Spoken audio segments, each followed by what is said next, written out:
Hello, my name is Kyra Dolifka. In this video, we're going to talk about how you can boost your productivity. So, can you answer yes to any of these things? Do you feel overwhelmed? Do you wish that you had more time? And do you ever get to the end of the day and wonder where your time went? If you can answer yes to any of these things, then you definitely have some room for improvement in the productivity department. I know for me in particular, I get that last one a lot. Definitely get to the end of the day and wondering where my time went. And that's really why I started looking into ways that I could be more productive so that I didn't have this feeling anymore. So what are some things that may be hindering your productivity? So some of these things, may not be what comes to mind. So your comfort zone, let's talk about your comfort zone. Your brain is actually wired for fear. Instinctually, we're wired in this way because our brain is trying to keep us safe. So our brain thinks, if we stay in our comfort zone, we're going to be safe emotionally and physically. So that is why it can be hard to get out of the comfort zone. We have a fear of failure. Most people do, and that is what the brain wants to avoid. So, when you have a task that maybe comes up that's out of your comfort zone, it can be just a little bit harder to get started on that task, but just be aware that, getting outside the comfort zone is not a bad thing. It's just something that your brain is wired to kind of try and keep you in that comfort zone. Lack of sleep as well. Sleep deprivation really does hinder your performance as well as your focus and your productivity. Research has shown that most adults need between 6.5 and 7.5 hours of sleep a night, okay? Most people are not getting that much sleep, okay? Really, sleep deprivation is a big problem. Now, what I recommend is that you get about 7 hours of sleep a night, or maybe even more. Some people need more than that. When you're staying up late, why not have an alarm to go to bed? Have a bedtime, per se. Have an alarm that goes off. And, if you're doing something when that alarm goes off, think to yourself, would I actually wake up early tomorrow to do what I'm doing now? So if you're staying up late watching TV, you most likely wouldn't wake up early to keep watching that show tomorrow. So most of the time, setting an alarm for bed, as well as like being aware of how important the task that you're doing really is, can help you get to bed on time. And that can help you make sure that you are getting these 7 hours of sleep that you really do need. Dehydration. Water is very, very important. Most people are dehydrated as well. This is another really big problem. When you are dehydrated, it impairs your focus, your memory, your energy levels, and of course, your productivity. A 1% dehydration in your brain leads to a 5% cognitive decline. That adds up really quickly. I always have a glass of water on my desk or wherever I am when I'm working. If you start to feel like a little lull in your productivity, or you're starting to feel, that feeling that you are not being as productive, you should go ahead and drink a glass of water. You might be surprised to find that it actually really helps you get back into your focus, as well as, becoming more productive in your day. Very helpful at the start of the day. We do wake up a little bit dehydrated, but also in the afternoon, when you hit that afternoon slump, definitely make sure you're drinking water. And when I finish my glass of water on my desk, it's a very good sign for me that I need to take a break. And we are going to talk about breaks. Multitasking, okay? We can't do two things at the same time as much as we think we can. It really is doing two things, like switching between them, because we can't do them at the same time. That's not how our brain works.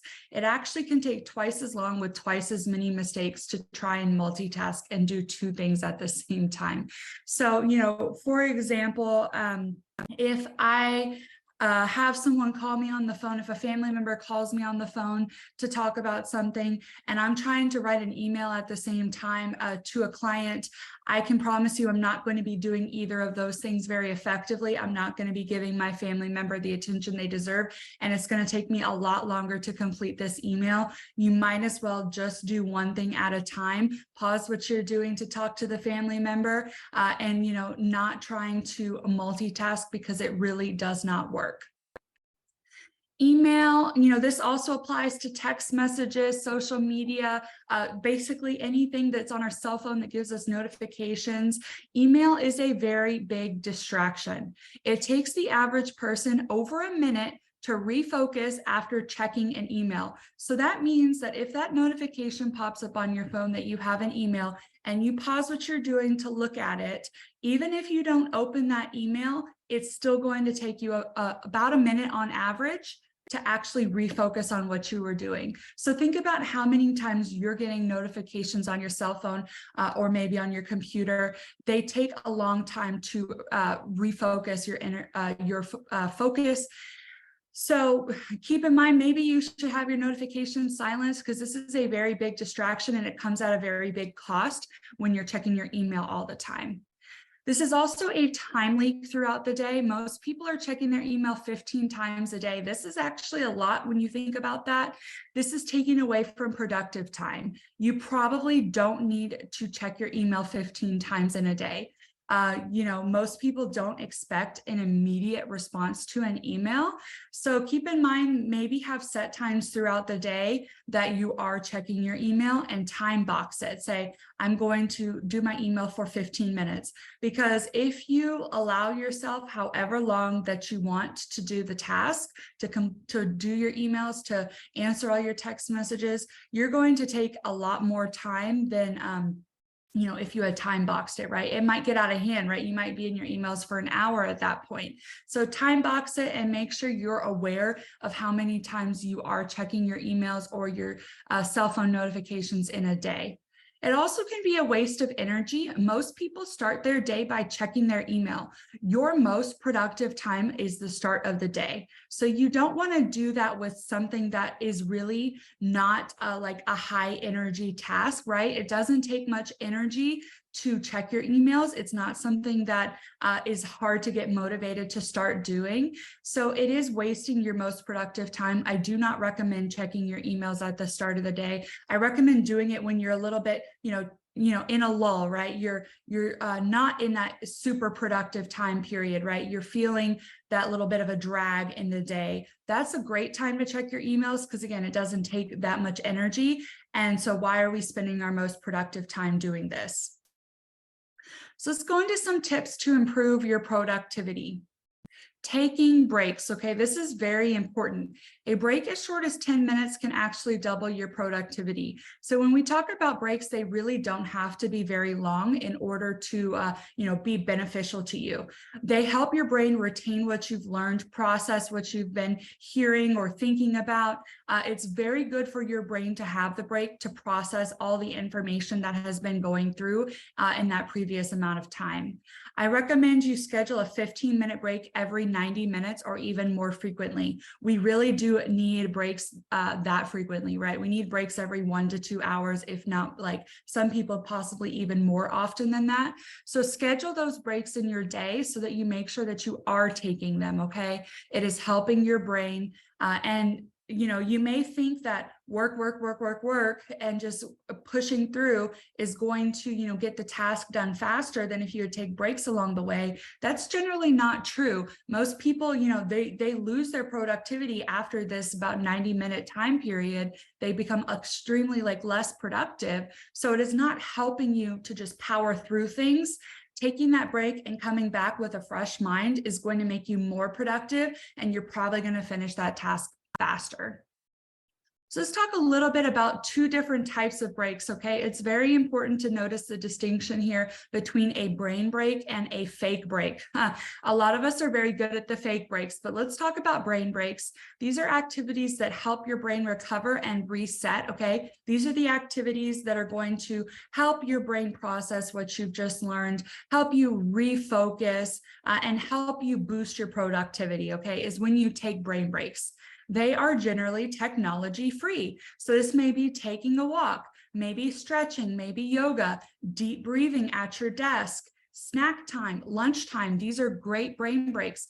when it is time for lunch, put your work away, put what you're doing away, and actually eat lunch and enjoy that break, right? Again, if you're working and powering through it, you're not actually taking a break, okay? So it's not a lunch break if you're actually working and doing tasks during that time period. So make sure you stop what you're doing and actually enjoy your lunch.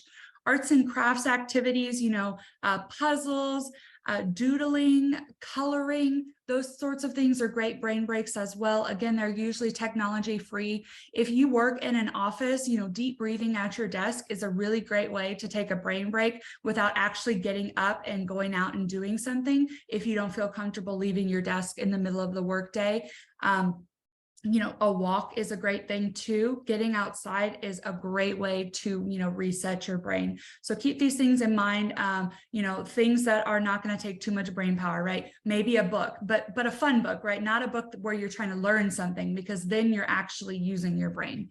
Now, fake breaks, they kill time, but they're not resetting your brain, okay? We generally think we're taking a break when we do these activities, but our brain is not resetting. Social media, texting, email, surfing the web, okay? These are not breaks.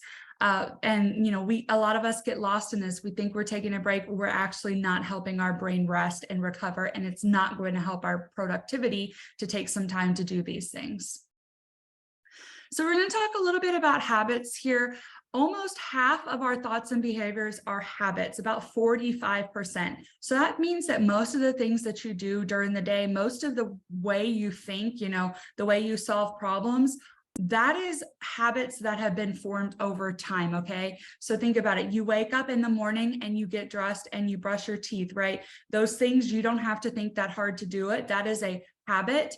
The reason so much of what we do is habitual is because it doesn't take much brain power to do these behaviors.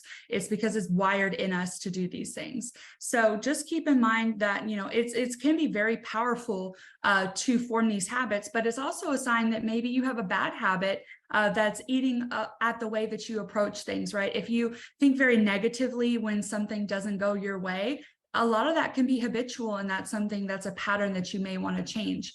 But it does take on average about 66 days to form a habit, or to change a bad habit, or just change a habit in general. So if you have a habit that you want to form, or maybe a habitual behavior that you want to change, or just get rid of completely, keep in mind it might take you 2 months or even more in order to form that habit or to make that change, okay? That's how long it takes for our brain to get rewired so that this activity, this behavior becomes something we don't have to think about anymore. Start small with one thing, okay? You don't have to start with 5 things, and you don't have to start with something big either. You want to start so small that you can't say no when it comes to habits, okay? If you say, I want to go to the gym every single day, okay, that is a big change. That is not a small behavior change. Going to the gym, you have to get up, you have to leave your house. It takes some willpower to do that. It is a good amount of time that you're gone. Start with something really easy, like maybe walking to the mailbox every day. It gets you towards that ultimate goal, but it's a lot harder to say no to something that's going to take 5 minutes than it is to say no to something that's going to take an hour. And that's also going to, be something that is harder, harder to build the willpower to do it. So when you create a new habit, think about this. So say, after I blank, I will blank. So think about a trigger, okay? Something that you do every day that starts the behavior. So after I wake up, I will get dressed, okay? That might be the routine. So that would be, in this case, the routine would be getting dressed, the behavior that you want to make a habit.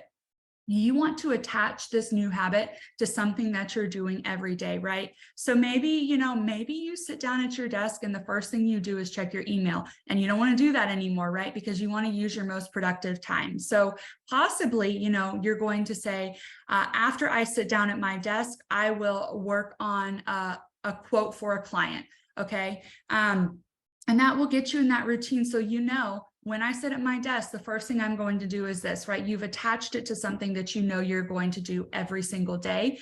That's a really good, way to form a habit.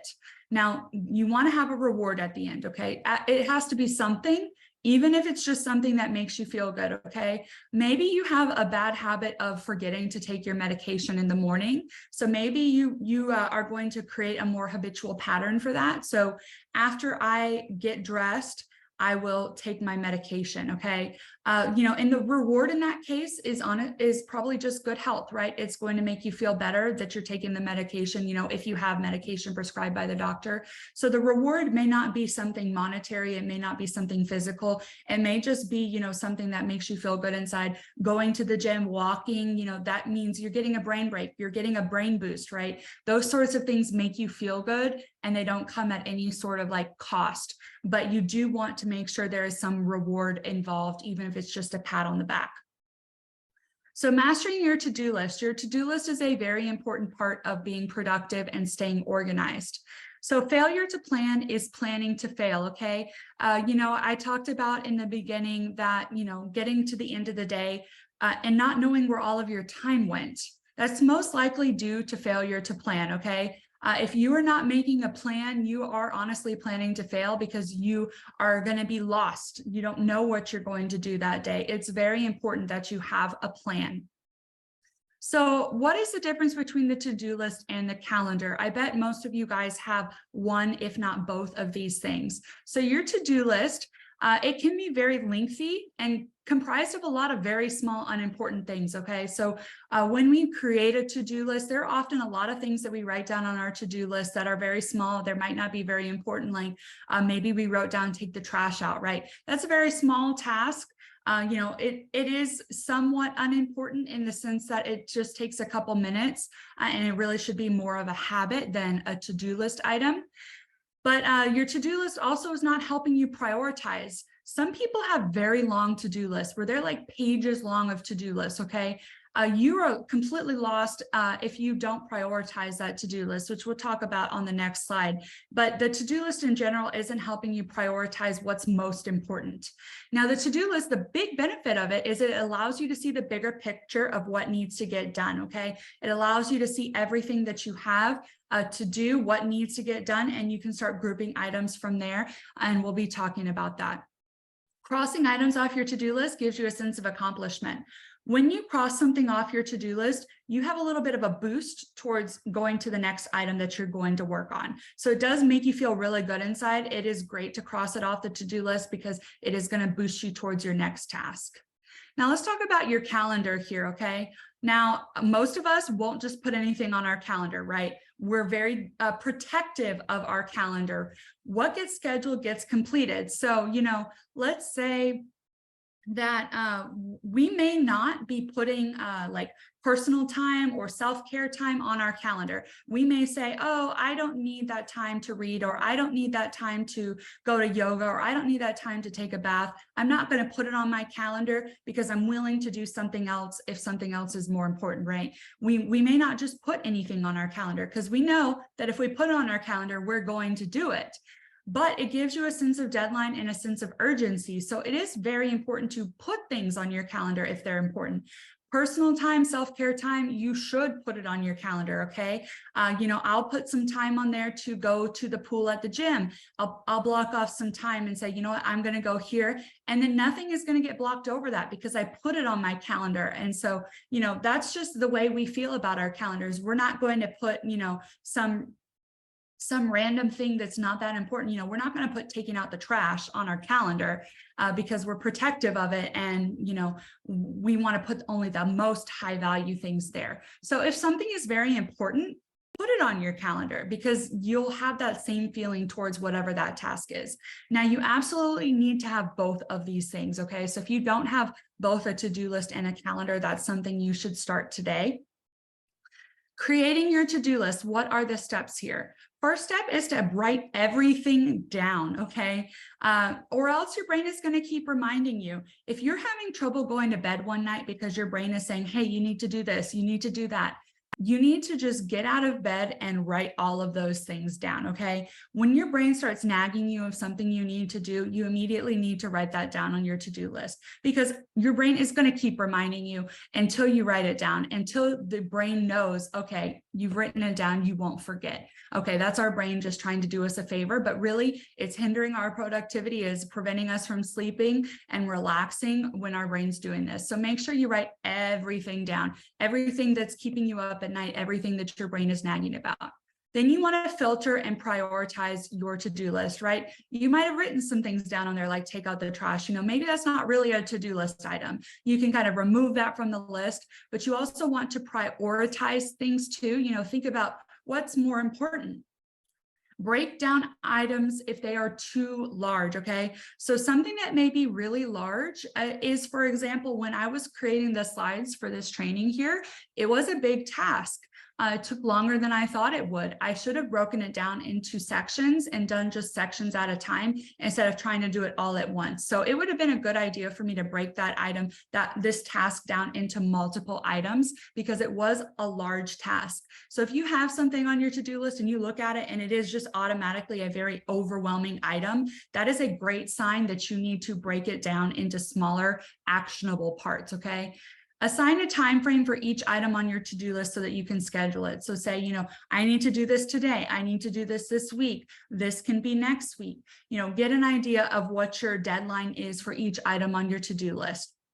Because the next thing you're going to do is create a daily list with the top priorities off the day. So, we'll kind of talk about this at the end, but in the evening, I sit down and I create my daily to-do list for the next day, okay? So when I wake up for my day, I already have my daily to-do list figured out with my top priorities for the day, and I'm going to only work off that list. So you need to know what is the most important thing to do this day. And that's going to go on the daily list, okay? But you're also going to maintain the rest of the list, because those things need to get done at some point too, right? So if you get through your today's to-do list and you still have some time, you're going to go to that other list and you're going to work off of there, and you're going to start doing those tasks. So think about that. You need a daily list. It's very, very important that you have a daily list. And then of course you have the rest of the list, the master list, if you will, and you're going to rinse and repeat. As new things come up, you're going to write them down. You're going to filter and prioritize them. You're going to give them a time frame. You're going to put them on the daily to-do list if that's where they go. Otherwise, you're going to put them on the master to-do list. So very important that you're following this process, okay? It's really going to help you with your to-do list. So the very first task of the day, think about this. What is the one thing that you could accomplish today that would make the day a success? So sit down and think about it. If you only did one thing, what could that one thing be where you would feel like it was a successful day if you completed it, okay? That's the question you need to be asking yourself. That should be the first thing that you do in the day, okay? The first task of the day. You want to start with the most important and the highest impact task on your to-do list. Your willpower is the highest in the morning. Take advantage of your most productive time, like we talked about. Don't use this time for email. Use this for something that's going to make your day successful. You're going to feel so great when you finish this task. It's going to propel you through the rest of your daily to-do list for that day, okay? It is really going to feel amazing when you get this task done. And oftentimes the most important one is the one you've been putting off, okay? This may be something that you've kind of been delaying, maybe something that you're dreading a little bit, maybe something that you're nervous about. That is because of the comfort zone, right? Your comfort zone is saying, hey, this is a little bit outside my comfort zone. I know it's important, but it's not something that I'm extremely comfortable doing, which is why you need that willpower, okay? Your willpower in the morning is going to give you that boost to get to that task, okay? Use your willpower to your advantage to do this thing that you've been putting off, okay? Because it's going to be much easier to do first thing in the day than it is going to be in the afternoon in the slump period, okay? Some tips for your to-do list: break it down. Large tasks are very overwhelming, so please break them down into smaller, and it has to be actionable pieces, okay? You don't want to make them so small that they're no longer actionable, but break large tasks down. That's going to help your feeling of overwhelm, okay? Think about it. If it is overwhelming, you should break it into smaller pieces. Batching, this is a great tip. Group similar tasks together to streamline their completion. So if you have a bunch of quotes to do for clients, you should do them all at the same time, okay? It's going to, you're going to be in the mindset to do those tasks. Doing similar things together, it makes them go faster because your brain is just already in that mode, right? Your brain is in the mode of that task. So when you have similar things, do them at the same time, not one in the morning, one in the afternoon, one in the evening, because it would be more productive to do them all in the same time period. Filtering your tasks. Delegate tasks to others when you can, okay? Defer the low priority items and remove items when possible. It's very important to do this, okay? It can be very hard to say no. For some people, if someone says, hey, can you do this? A lot of people have trouble saying no because they want to, help out. They're people pleasers. That's okay. I'm the same way. But when you can delegate those tasks to other people, say, it's okay to say no and say, hey, you know what? Someone else needs to do this. So try delegating when you can. Maybe you can delegate to, your kids. Maybe they can help you out with the dishes. Maybe your significant other or your partner can help you with some tasks, maybe like paying some bills or something like that. So delegate tasks to other people. It will really help you with your to-do list, okay? And defer those low priority items, okay? If you don't need to do it now, put it off. Okay, defer them when possible, and definitely remove things that you do not need to do. Because a lot of times when you write down everything that's just streaming out of your brain onto paper, you may find that some of those things are things that really don't belong on a to-do list. So I'm going to share with you guys how I manage my time. Okay, this is kind of what I'm doing on a day-to-day basis here. So my productivity tools, I have a written to-do list that I have written down on paper. Okay. I find that physically writing it down helps me to clear my brain. There's something about writing. It's a little different than typing it into an app on your phone. Now, I will say, you do have to have a to-do list. It's absolutely important. If you prefer to use an app, definitely go ahead and do that. The app is easier to take with you on the go, okay? I'll be honest, the written to-do list is not as easy to have on the go, but physically writing it down gives me that sense of relief in my brain. So that's why I write it down. And I keep this master to-do list on paper, like I said, and I refer to it when I am planning my week. I use a digital calendar that syncs between all my devices so that it is with me on the go, okay? So that I always know what my highest priority tasks and appointments are, no matter where I am, whether I'm out and about during the day, going to doctor's appointments, spending time with family. I'm always able to check my phone or check my computer, whatever device, and see my calendar of most important things to do, okay? So calendar, that's how I take care of it. I love that it syncs between my devices. I find that very helpful. No matter what device I'm on, I'm always gonna have access to my calendar. So let's talk about my planner, okay? So I do have a planner. I'm gonna show you guys on the next slide the planner that I use.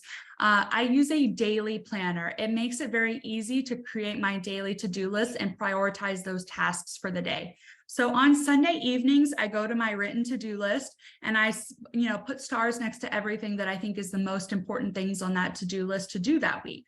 So what I do is I plan on Sunday what I need to do that week. And then each day is planned the previous night. So on Sunday evenings, I'm planning, okay, this is the list of things I need to do this week. And then, in the evening, so for Sunday evening, I would also be planning my to-do list for Monday. That way, I already have my most important task written down, my first thing that I'm going to do in the day, my priorities for the day, as well as the other to-do list items I have for that day, as well as referring to my calendar, right? The daily to-do list is going to be kind of based off of how much time I have, which is kind of based on how much stuff I have on my calendar for that day. So this is the planner that I use. Again, I use the daily planner. It has a page for every single day. I find this so helpful, okay? The weekly planners, they don't really work well for me because I can't create that daily to-do list in the planner, okay? So I'm not affiliated with this at all. I just wanted to share with you guys the planner that I'm using in case you're wondering. It is about $25 on Amazon. It's undated, which means you could start today. It doesn't, it's not January through June. It is 6 months. I get a page for every day, and I get pages to help me plan my week as well. And it's really helping me prioritize my daily to-do list. Okay, so this is what I'm using. I find it very helpful. There are a lot of other great daily planners on the market. If you are going to look into getting a planner, I highly recommend a daily one, because we talked about the importance of your daily to-do list. Okay, and that's what the daily planner is going to help you with. So knowing versus doing, okay? I bet you heard something here in this video that probably you already knew, but were you doing it? Okay, that's the difference here. There's a lot of these things that are things that, you know, we know this is a good idea to do these things, but we don't do them. So really think about what you heard in this video that you are actually going to implement. I recommend you start with one thing, you know, and say, hey, this is the one thing that I'm going to take away and I'm going to start implementing today. Okay. Because, you know, you're not going to make these improvements if you don't start doing it. So there is a very big difference between knowing the information versus doing it every day and making it a habit. Okay. So thank you guys for watching this video. I hope you learned a little bit about productivity, and I'll see you guys in the next video.